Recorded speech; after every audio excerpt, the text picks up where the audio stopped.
प्रेक्षकांनो, आजचा रिव्ह्यू सुद्धा खूप सुरेख दाखवलाय त्यांनी. आपण बघितलं की सागरने मुक्तावर हात उचलला होता कारण मुक्ताने त्याच्या बायकोचं नाव घेतलं होतं म्हणून. तेव्हा तिथे प्रतीक आलाय. आता माधवीताई खुश होतात आणि म्हणतात, तुम्ही प्रतीक का? तेव्हा तो म्हणतो, हो मीच. आणि सागरकडे बघून तो म्हणतोय, हे ब्रो जरा चिल कर. अरे बायकांवर हात उचलणं पुरुषांना शोभत नाही. बाई कशीही असली तरी माणसाने बाईवर हात उचलायचा नसतो. खरा पुरुष त्याला म्हणत नाही रे. आता सागर त्याच्याकडे रागाने बघतो आणि तिथून निघून जातो. माधवीताई प्रतीकचं वेलकम करताय आणि अतिशय सुरेख दाखवलंय पुढे प्रेक्षकांनो त्यांनी. मुक्ता मात्र सागरकडे अशी पाठमोरी रागाने बघतीये. आता सागर खूप चिडचिड करत असतो. तो सोसायटीच्या खाली जातो आणि त्याचे पाय आपटत असतो इकडे तिकडे. तिथे बाजूला 2 बायका बसलेल्या असतात. त्या ओरडतात आणि म्हणतात, काय चाललंय तुमचं? शोभत नाही तुम्हाला हे असं वागणं. तेव्हा त्याचा तो भाऊ तिथे आलाय आणि तो त्याला शांत करायचा प्रयत्न करतोय. अरे दादा जरा शांत हो. तेव्हा सागर खूप चिडतो आणि म्हणतो, कोण समजतात कोण या बायका स्वतःला? तेव्हा त्याचा भाऊ म्हणतो, दादा शांत हो. हे बघ आम्ही तुमचं भांडण ऐकलंय आणि तुम्ही खूप मोठ्याने बोलत होतात. मीच काय आपल्या कलिगने सुद्धा ऐकलंय. सागर आणखीन चिडचिड करायला लागतो. तो म्हणतो, दादा एवढी चिडचिड नको करूस, तुझं बीपी शूट होईल. सागर म्हणतो, बीपी? इथे माझं रक्त उसळतंय. आता इथे त्यांनी सुंदर दाखवलंय प्रतीक आणि मुक्ताचं बोलणं. प्रतीक तिच्याशी रॅपिड फायर खेळत असतो. शेवयाची खीर की जिलेबी? तेव्हा मुक्ता म्हणते, ऑफकोर्स मोदक. तेव्हा प्रतीक म्हणतो, फ्रायडे इव्हिनिंग की सॅटर्डे नाईट? मुक्ता म्हणते, रविवारी दुपार. पिठलं भात, पापड आणि एखादं छानसं पुस्तक. ते वाचता वाचता छानशी झोप. प्रतीक पुढे विचारतोय, लॉंग ड्राईव्ह की मित्रांना जमावून पार्टी? तेव्हा मुक्ता म्हणते, लांब लचक रस्त्यावर बोलत बोलत वॉक. तेव्हा प्रतीक म्हणतोय, आपलं काहीच जुळत नाही बहुतेक. अगं तू काहीतरी विचार ना. मुक्ता म्हणते, तू मुलगी बघायला आलायस ना, रॅपिड फायर काय खेळतोयस? तेव्हा प्रतीक म्हणतो, कोण म्हणते मी मुलगी बघायला आलोय? अगं मी चांगली मैत्रीण शोधायला आलोय, जिच्याबरोबर आयुष्यभराची चांगली फ्रेंडशिप राहील. तेव्हा मुक्ता म्हणते, असं रॅपिड फायर खेळून तू शोधणार आहेस का मैत्रीण? प्रतीक तिला म्हणतो, मी इथे बसू शकतो का? तेव्हा मुक्ता म्हणते, हो काही हरकत नाहीये. तेव्हा प्रतीक छान बोलतोय की कसं आहे ना, आपण चांगल्या पद्धतीने फ्रेंड निवडू शकतो, त्याप्रमाणे पार्टनर नाही ग निवडू शकत. त्यामुळे मी ठरवलंय की सो कॉल्ड हा कांदे पोहे कार्यक्रम करेल ना तेव्हा काहीतरी वेगळं करेल. समोरची मुलगी नर्वस नको ग व्हायला. बाय द वे म्हणजे ही सगळी गंमत होती. मला जी उत्तरं मिळायची होती ना ती मिळाली आहे. अर्धी तुला भेटल्यावर आणि उरलेली ह्या रूम मध्ये आल्यावर. मुक्ता त्याच्याकडे बघतच राहते आणि म्हणते, म्हणजे? माधवीताई शेवयाची खीर करत असतात. आता तिचे बाबा मदतीला जात आहे. माधवीताई म्हणतात, मध्ये मध्ये तू बदाम मटकावू नकोस हा. हे बघ तुला मदत करायची असेल तर न खाता ती मला कापून दे. तेव्हा ते म्हणतात, ठीक आहे हरकत नाहीये. आता ते म्हणतात की तू कशाला गोडाचा करतीये प्रकार? अगं रगडा पॅटीस केलायस ना? माधवीताई म्हणतात, अरे कामाला सुरुवात करायच्या आधी आपण गोडधोड करतोच ना, चांगलं व्हायला हवं रे पुरू सगळं. पुरू, मुक्ताच्या आयुष्यात किती वर्षांनी चांगलं घडतंय रे सगळं. मुख्य म्हणजे कुठली तडजोड न करता घडतंय. मला खूप अप्रूप वाटतंय रे या सगळ्याचं. खरंच आठवावंसं वाटत नाही रे. पण किती मुलं आलीत नाही आतापर्यंत. सगळी नकार देत होती रे माझ्या मुक्ताला. जणू काही ते राजाचे पुतळेच होते. माझ्या सुरेख मुलीवर त्यांनी सहजपणे काट मारली रे. किती हळवं असतं ना प्रेक्षकांना आईचं मन. आता इकडे प्रतीक म्हणतो, अरे बापरे तुझ्याकडे किती बुक्स आहेत आणि एकावरही धूळ नाही. याचा अर्थ तू हे बुक्स रेग्युलरली वाचतेस. मुक्ता म्हणते, हो नक्कीच. त्यावर प्रतीक म्हणतो, ह्यातलं तर मी एकही पुस्तक वाचलेलं नाहीये, पण मी फिल्म्स बघतो. कोरियन, हॉलिवूड, मराठी, इंग्लिश सगळं बघतो.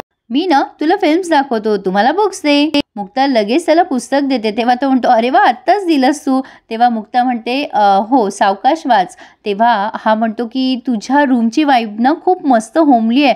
तू स्वतःच्या प्रेमातनं अखंड बुडालेली आहेस. तेव्हा सतत रील्स करणाऱ्या मुलींसारखी वाटत नाहीस.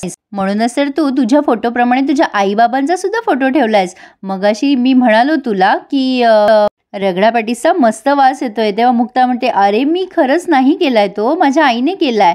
तेव्हा प्रतीक म्हणतो, सी तू किती प्रामाणिक आहेस. तुला खोटं बोलायला अजिबात आवडत नाही. माझ्यासाठी इतकं पुरेसं आहे. बाकीचं नंतर बोलूयात ग, आत्ताच थोडी संपवायचंय सगळं. अगं तू डेंटिस्ट आहेस, डॉक्टर आहेस, हुशार आहेस, म्हणजे मुलांचा अभ्यास पण तूच घेशील ना. हे बोलल्यानंतर जरा मुक्ता त्याच्याकडे आश्चर्याने बघायला लागते. माधवीताईंनी त्यांचा एक वाईट अनुभव शेअर केलाय त्यांच्या मिस्टरांना की मी तुला आणि मुक्ताला हे कधी बोलले नाही रे, पण मध्यंतरी मी बंधूकडे गेले होते ना गोव्याला, तेव्हा आम्ही एक मुलगा बघितला होता. सगळं सुरळीत झालं होतं रे. त्यांचा होकार पण आला होता. म्हणजे त्यांना आपल्या मुक्ताचा प्रॉब्लेम पण सांगितला मी. पण तुला माहिती आहे का पुरू, त्यांनी काय सांगितलं मला की त्यांना एक मुंबईमध्ये फ्लॅट आणि एक 50 लाखाची गिफ्ट कॅश हवी आहे आणि एक बाईक, हे ऐकल्यावर मला धक्काच बसला रे. मी त्यांना विचारायला गेले की हे सगळं कशाला, तेव्हा ते म्हणाले की तुमच्या मुलीचा प्रॉब्लेम काही छोटा नाहीये, त्यामुळे हे सगळं तर लागेलच ना. त्या दिवशी कळालं रे मला, असं कोणाच्या उणीवाची बोली सुद्धा लागू शकते, कमतरतेची सुद्धा बोली लागू शकते, हे त्या दिवशी पहिल्यांदा कळलं रे मला पुरू. आणि दोघांच्याही डोळ्यात पाणी आलंय. इकडे मुक्ता त्या प्रतीकला सांगायला जाते की अच्छा, म्हणजे तुला काही माहिती नाहीये वाटतं. प्रतीक तिच्या जवळ येतो आणि मोठ्या आपुलकीने म्हणतो मला सगळं माहिती आहे. मुक्ता त्याच्याकडे आश्चर्याने बघते. मुक्ता म्हणते अरे तू आत्ताच म्हणालास ना मुलांचा अभ्यास. प्रतीक म्हणतो तुला मुलं आवडत नाही का.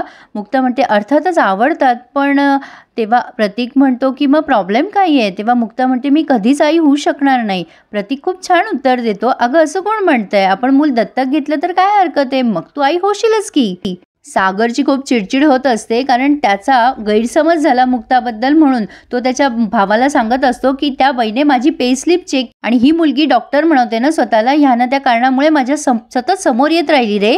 मला वाटतच होतं की या शेजारच्या बाईला माझ्या मुलीची इतकी काळजी कशी. त्याचा भाऊ म्हणत असतो अरे तू जज नको करू, तिला खरंच सईची काळजी वाटत असेल. तेव्हा सागर म्हणतो स्वतःच्या पोराची पडली नाहीये इथे कोणाला, आणि हिला सईची काळजी वाटत होती, आणि म्हणे की तिच्या आईशी बोलले असते मी, हिने बोलता बोलता मुद्दाम चेक करायचं होतं हिला माझं मॅरिटल स्टेटस काय आहे, म्हणजे हिला कळलं असतं ना हिचे किती चान्सेस आहेत, स्वतःच्या मुलीला माझ्या गळ्यात बांधता यावं म्हणून ते असे वागतायत रे. तेव्हा तो म्हणतो हे बघ त्या म्हणत होत्या ना की ते गैरसमज झालाय म्हणून तू त्यांना जज नको करूस रे सागर दादा. अरे दादू तुम्ही खूप मोठ्याने बोलत होता, सगळं ऐकू येत होतं आम्हाला. अरे दादूस हा गैरसमजच असेल. पण सागर म्हणतो अरे हा गैरसमज नाहीये, मी तुला आता मगाशी बोललो ना. लोकांना असं वाटतं बायका कसं काय चुकीचं करतील, पण तसं नसतं. बाई असं भोळेपणाचा आव वाढून चुकीचं करूच शकते. अरे एवढी सॉलिड ऍक्टिंग करतात रे भोळेपणाची, तुला कळणार सुद्धा नाही. यांना गरज आहे की या खरंच स्वार्थी आहेत म्हणून. त्याचा भाऊ म्हणतो मिहीर की तू तुझ्या अनुभवावरून बोलतोय, अरे सगळ्या बायका अशा नसतात रे, तुला धोका दिला सावनीने. तेव्हा हा तिचं नाव घेतल्या घेतल्या चिडतो आणि म्हणतो नाव घेऊ नकोस तिचं. मुक्ताचे डोळे भरून आलेले असतात प्रतीकने दिलेल्या उत्तरावर. ती म्हणते हो नक्कीच मी आई होईल. तेव्हा प्रतीक गंमत करतो आणि म्हणतो मी तर काही आई होऊ शकणार नाही, पण मी बाबा मात्र चांगला होऊ शकतो.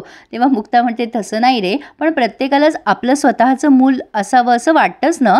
प्रतीक म्हणतो हे बघ कसं आहे, आपण एकदा मूल दत्तक घेतलं ना की ते आपलंच झालं. प्रतीक म्हणतो हे बघ मला नाही फरक पडत, मूल दत्तक घेतल्यावर ते आपलंच होतं की, त्याचे गुणही आपले दोषही आपलेच. अरे पण मुलाकडनं चांगल्या वाईटाची अपेक्षा करण्यापेक्षा आपण चांगले आईबाबा होऊयात ना. हे वाक्य ऐकल्यानंतर मुक्ताचे डोळे तर भरून आले, तिला कळतच नाही काय बोलावं. प्रतीक म्हणतो काय झालं ग तुला. तेव्हा मुक्ता म्हणते की मला काय बोलायचंय ना ते कळतच नाहीये. तेव्हा प्रतीक म्हणतो चल लवकर सांग बरं, आंबा की कलिंगड. मुक्ता हसतच म्हणते जांभळं आवडतात मला. आणि दोघंही एकमेकांसोबत छान कम्फर्टेबल आहेत असं त्यांनी दाखवलंय प्रेक्षकांनो. अतिशय सुरेख रिव्ह्यू होता, रोजच छान दाखवतात हे, यात वादच नाही. मुक्ताच्या चेहऱ्यावर खूप छान हसू उमटलंय. आता इकडे हे पुरू म्हणजे मुक्ताचे बाबा म्हणतात माधवी अगं तू तरी सुद्धा इतके इमले कशी काय बांधू शकतेस ग, हा मुलगा पण असा निघाला तर. माधवी ते म्हणतात नाही नाही हा मुलगा असा नाही रे, हा वेगळा आहे. अरे नाही रे पुरू, हा मुलगा असा नाहीये. एखाद्याचा नालायकपणा लगेच कळतो किंवा कळायला वेळ लागतो, पण चांगलेपणानं लगेच दिसतो. मगाशी ना त्याने त्या सागरला खूप सडेतोड उत्तर दिलं रे. हा मुलगा माझ्या मुक्ताच्या कायम पाठीशी उभं राहील. एखाद्याला काय हवं असतं रे, आपल्या बायकोच्या अंगावर हात उचलणाऱ्यावर ऐकवायची धमक आहे रे त्याच्यामध्ये. मी सांगते तुला आपली मुक्ता जशी आहे ना तशी तो स्वीकारेल आणि तो कायम तिच्या पाठीशी राहील. तेव्हा पुरूंना खूप छान वाटतं. त्या म्हणतात संसार तरी काय असतो रे पुरू, एकमेकांचा आदर करत प्रेमाने एकमेकांना सांभाळून घेत केलेला प्रवास. सो आपण दोघांनी केला नाही का ग माधवी. आणि मला सांग किती कमाल कमाल स्टेशन लागलेत नाही आपल्या या प्रवासामध्ये. आणि ते बदामाचे काप माधवीताईंकडे देतात, हे घे न खाता कापलेले बदाम. माधवीताई त्यातले अख्खे 2 बदाम त्यांना बक्षीस म्हणून देत आहेत. माधवीताई कन्फ्यूज आहेत, काय करू आता, गॅसवर ठेवू का खीर का फ्रीजमध्ये ठेवू. पुरू छान उत्तर देतात, त्यांचं त्यांना ठरू देत की. सागर त्याच्या भावावर ओरडतो, तुला सांगितलं होतं ना माझ्यासमोर त्या बाईचं नाव काढू नकोस म्हणून. इथे प्रश्न ना माझ्या बायकोचा नाहीये, जिथे जातो ना तिथे हेच बघतो मी. त्या गोव्याला बघितलं नाही का तू, ती बाई कशी मागे आली होती माझ्या. अरे तिचा नवरा सुद्धा होता त्या पार्टीमध्ये. आणि जग तरी काय सांगतं रे, बायका किती बिचाऱ्या आहेत, किती विक्टीम आहेत, किती भोळ्या आहेत. पण त्यांच्यावर अन्याय होतात हे पुरुषांवर नाही बोललं जात. हे बघ, ज्याच्या मनावर आघात होतात ना त्याला विचार, अरे अशा अंगावरच्या जखमा बऱ्या होतात रे, मनावरच्या नाही होऊ शकत. जगात असे कितीतरी पुरुष आहेत जे बऱ्या न होणाऱ्या जखमा घेऊन वावरतायत आणि बाईवर विश्वास ठेवतात ते, म्हणून हे सगळं होतं. मला तू सांगू नकोस काही समजावून. हे बघ, जे काय आज गैरसमज आणि सत्य समोर आले ना त्यामुळे पुन्हा हर्ट झालो आहे रे मी. तुला सांगतो मी, मला वाटलं नव्हतं की ही मुलगी अशी असेल, ती डॉक्टर चांगली बाई आहे असंच वाटलं होतं मला, म्हणून तर मी ॲडॉप्टेशनच्या वेळेला तिच्याबद्दल चांगलं बोललो रे. असं वाटलं होतं माणूस म्हणून तरी चांगली असेल, पण नाही, ही सुद्धा तशीच निघाली. बायका तुम्हाला कायम भ्रमातच ठेवतात रे. तेव्हा हा भाऊ त्याचा समजवतो, हे बघ तू न हे सगळं सोडून दे दादा, तू शांत हो. हे बघ, तू असे सावनीवरून सगळ्यांना जज नको करूस रे दादा. अरे सईचा तरी विचार कर, तिला आई कशी मिळवून देणार आहेस तू, आणि तुला बायको. तेव्हा सागर म्हणतो, काही गरज नाहीये सईला आईची, माझी आई आहे ना, ती होईल ना तिची आई, तिने 4-4 पोरं सांभाळलेत. त्याचा भाऊ म्हणतो, अरे दादा तेव्हा आणि आता फरक आहे, त्यांच्या वयाचा फरक आहे. आता कोणीतरी पाहिजे ना तिच्याकडे लक्ष देणारी, सईला स्मार्ट करणारी. तू घरी नसतोस रे दादूस कायम. तेव्हा सागर म्हणतो, अरे संस्कार नसले तर काय उपयोग असेल रे त्या स्मार्टनेसपणाचा.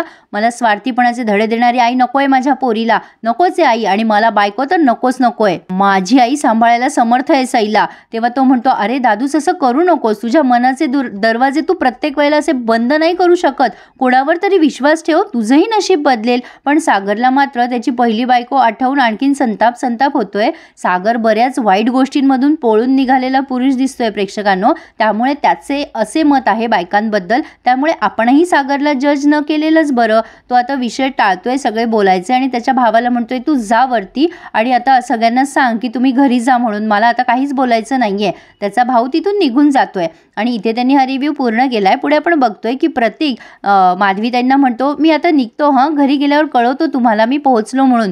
माधवीताई म्हणतात, ते तर कळवशीलच रे, पण बाकीचं काय. तेव्हा प्रतीक पटकन म्हणतो, बाकीचं काय, माझा तर होकारच आहे. आणि माधवीताई स्वामी समर्थांचे आभार मानायला लागतात. आणि मुक्ता आणि सागर पुन्हा एकदा रस्त्यात दिसली आहे आणि एक माणूस काहीतरी ओझे वाहतोय आणि सागर त्याला सतत हॉर्न वाजवून बाजूला हो म्हणत असतो. मुक्ता त्याला ऐकवते, तुमच्यात जराही माणुसकी नाही आहे का, तो माणूस किती थकलाय, त्याला मदत करायची, तुम्हाला तर हे सांगणं सुद्धा वायफळ आहे असं म्हणून तीच त्या माणसाची मदत करायला लागते. मुक्ता तिथून निघून गेल्यानंतर सागरला मुक्ताचं बोलणं पडतं आणि तो त्या माणसाची हेल्प करतो आणि त्याला त्या माणसाची हेल्प करून काहीसं छान वाटायला लागतं असं दिसतंय. तर सागर आणि मुक्ताची मैत्री कशी होईल हे बघणं इंटरेस्टिंग ठरणार आहे. काय वाटतं तुम्हाला प्रेक्षकांनो? आवडला का मी दिलेला रिव्ह्यू तर लाईक करायला विसरू नका. आणि प्रेक्षकांनो, मला उशीर होतो कारण मी एकटीच असते व्हिडिओ रेकॉर्डिंग एडिटिंग करायला, त्यामुळे जरा वेळ होतो आणि उत्कृष्ट दर्जाचे व्हिडिओ बघायचं असेल तर थोडा वेळ लागणारच नाही का. तर मग please subscribe my channel and enjoy my all reviews. धन्यवाद.